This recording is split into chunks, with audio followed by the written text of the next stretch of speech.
right, Kristen here with PopCultureMadness.com and WTFMagazine.com with Jamie McLean and the Jamie McLean Band. How you guys doing? Awesome. Really psyched to be at the Bonnaroo Festival, and day 3 for us. We've been here since Thursday night, and just trying to beat the heat and rock out. It's been a blast, though. We're having a really great time. Craziest thing that you have seen at Bonnaroo so far? Kareem Abdul-Jabbar. It was the craziest thing we've seen. I just got to shake his hand. You expect to see like celebrities here, I guess, but I didn't think Kareem Abdul-Jabbar would be in the house. So that was pretty nuts. You know who else is here? Ron Jeremy. I heard Ron Jeremy was here. I don't really want to shake his hand as much as Kareem's, but I guess he's a celebrity, you know. But just checking out a lot of awesome music and seeing a lot of friends from the road. You know, everybody's kind of here, so just one big family for the weekend. It's been awesome. You guys seeing anything? Just the crazy shit people do to like stay cool is just kind of mind-boggling. I'm not a big fan of the fountain thing because I found out they recycle the water, and if you look from a distance, it's kind of brown. So I don't know. But as far as crazy, I would have to say Kareem Abdul-Jabbar. I sitting down eating lunch and look up and there's a giant. So, what about you? Yeah, same. Kareem, pretty nuts. About 18 inches taller than I expected. But I'm surprised I haven't seen anyone on stilts. That's the one thing I haven't. You know, usually see people juggling twice as tall as Kareem Abdul-Jabbar. And so I'm looking forward to that at some point. I did see a guy in a Christmas light suit last night. You saw a guy in Christmas lights. That's good. Nice. Cool.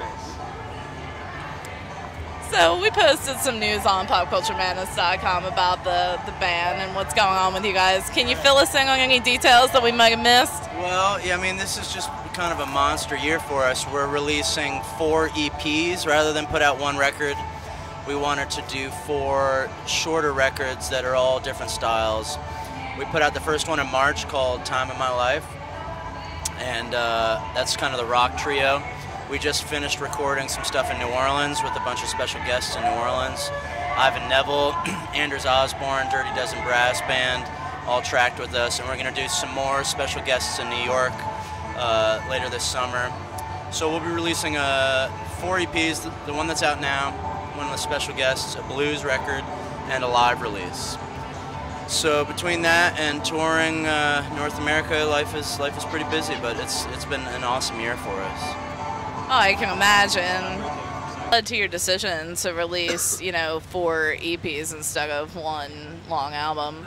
I've just kind of wanted to shake things up a little bit. The whole standard, there really isn't a standard anymore. I mean, like, the music business is so wide open that I just feel like the old model of putting out a record, touring behind it, and then doing it again 2 years later is just sort of bunk.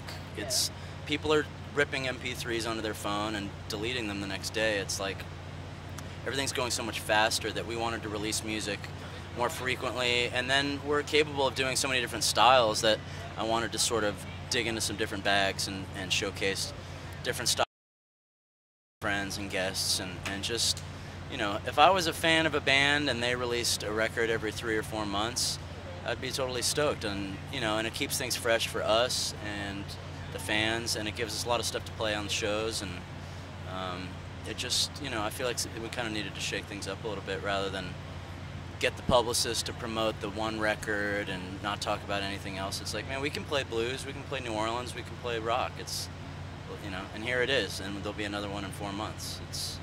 I think it's a good way. Fans have really responded to it, so we're psyched. Oh, no doubt. I mean, I think now with the industry and everything, like you said before, everybody wants everything instantaneously, and it's best to just keep it going. I really dug what Radiohead did with the Limb by Limb or whatever the new album is, where they literally, I think, just put out a press release on like Tuesday, said, "Oh yeah, we have a record dropping on Friday." It's like, cool. We don't need we don't need to wait 6 months with the build up. So I thought it was great. So, do you remember the first album that you purchased that left a lasting impression on you that made you say, I want to do this? Well, the first album that I purchased was the Grateful Dead Live from the Mars Hotel. CD. Tape was, I think, Beverly Hills Cop 2. Okay. Some good jams on there. How about you guys? Go ahead, Brian. First tape might have been the Beatles compilation of 67 to 70. Oh, that's a good one. The red one? And or Bon Jovi Slippery When Wet. It was like sometime around those two. I'm a little bit younger than these guys, so my first record Not that much younger, son. No, the first one that I really remember purchasing and like really digging into was in middle school. I bought Wallflowers One Headlight, and that for some reason always had a special place in my heart. So I don't know, not as cool as Grateful Dead, but I never can be as cool as him. So, what are the immediate plans for after Bonnaroo? We're touring the rest of June. We're going to be doing mostly Northeast and Mid-Atlantic. From here we head back up. We'll be doing some stuff outside of Philly. We're playing in New York, Brooklyn, Boston, Baltimore, and then we head up to Canada. We're doing some festivals up in Ottawa and Quebec. So more touring the rest of the summer, really. So, how do these big festivals differ than smaller club shows for you as an artist playing?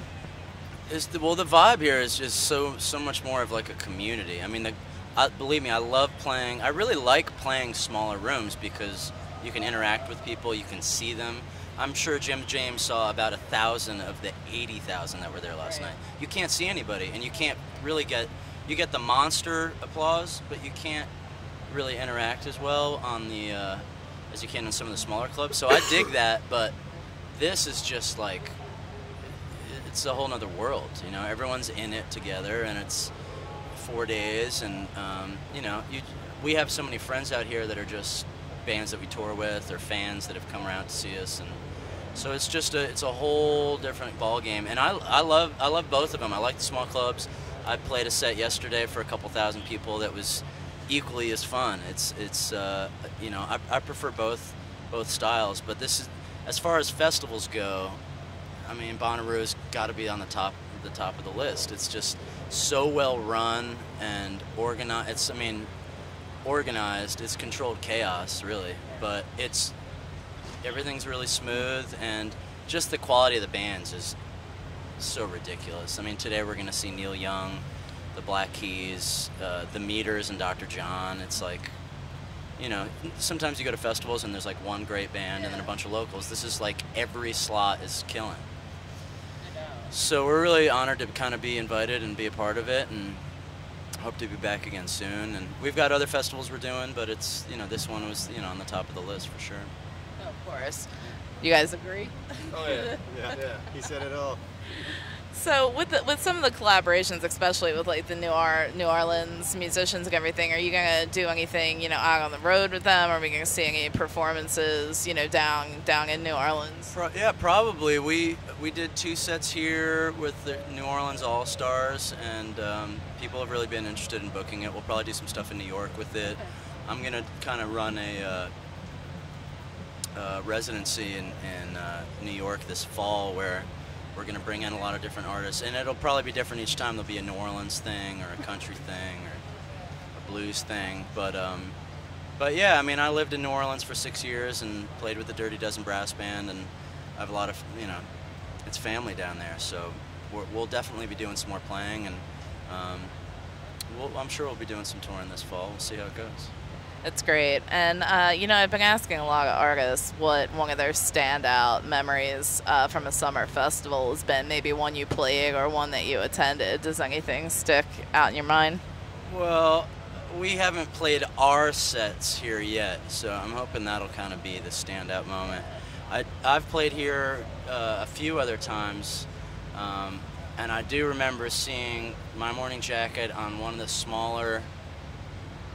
much smaller stages, people not really knowing who they were, and it was blue sky here, pitch black here, like night, and something was coming in, and I'm surprised they didn't make people run for it, but it opened up pouring rain, and I'm like, well, there's no way these guys are going to play, and Jim James got out there and just headbanging in pouring rain with an electric guitar strapped to him. I was like, I like the energy of this little situation that's going on here.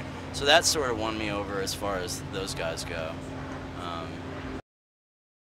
That's one of them. We've definitely played festivals where it turns darkness, thunder, and lightning, and we've had to unplug. We played one in DC where we played a 60-minute set, but it ended up being like 3 5-minute sets because of the thunder. Like they kept pulling us. Go back. No, we're good. No, you got to come back. Yeah, it was pretty terrible. But other than that, we're just trying not to get heat stroke today. You know? You guys have any? As far as like this run, I would have to say, just because it's really fresh in my memory, like Grace Potter was really happening yesterday. They're a different band than what they were a couple years ago, and they're really killing it. So that would have to be my top so far that I've seen, but we still have a long ways to go. It was about any summer or any festivals? Yeah, Is it? You know, maybe 3-4 months into when I first started playing with Jamie, we played on the Voodoo Festival in New Orleans. I was there. That's yeah. And it was awesome, and I remember just like Jamie and I were just like, all right, what's the plan? Because we like the Black Crows were there. I think Common was there. Will standout artists, Smashing Pumpkins. There's probably just as many people here, but for like 2 main stages. Yeah. And I remember we just sort of had this pact, like it's time to kick it into high gear and just rehearse a lot. And that whole next year after that, we just kicked everything up into high gear because we just sort of had it planted in our minds of like, what's the angle? How do you do this? You know, how do you get to the better slots? So it's cool, you know. It's been just like a couple of years, and now we're here doing this thing, and we're pretty busy. I'm pretty psyched. So. That's good. So what is the best way for fans to keep up to date with what's going on with you? I'm sure you know you're active with social media. To be the it thing. Twitter account. Wait, what's social media? Yeah. The textbook definition of social media. Well, JamieMcLeanBand.com. It's got music. You can buy music. You can download it. Tour dates, pictures, all that. So that's kind of the one. And then we've got Twitter and Facebook, just like everybody else in the world. And we talk a lot of smack, generally, but there's also pertinent information about the band out there. Facebook, Jamie McLean Band. Twitter, Jamie McLean Band, something like that. Google it. It's there. Awesome. Well, thank you so much for taking the time out to speak with me. I appreciate it. So is there any, information that you'd like to share with our site visitors to close out? Well, the new EP, Time of My Life, is out now, and on our website, it's a pay what you want download. We kind of went with the Radiohead model, and so you can grab it for free, you can grab it for $100, you can grab it for $1. A lot of fans have really responded. It's been cool. Obviously, people are grabbing it for free and checking it out, but a lot of people are dropping way more than we ever would have charged just to support the band. So you can grab the music, and if you haven't heard us before, just check it out for free. Great. Well, thank you guys so much. Enjoy the rest of Bonnaroo. Thank you.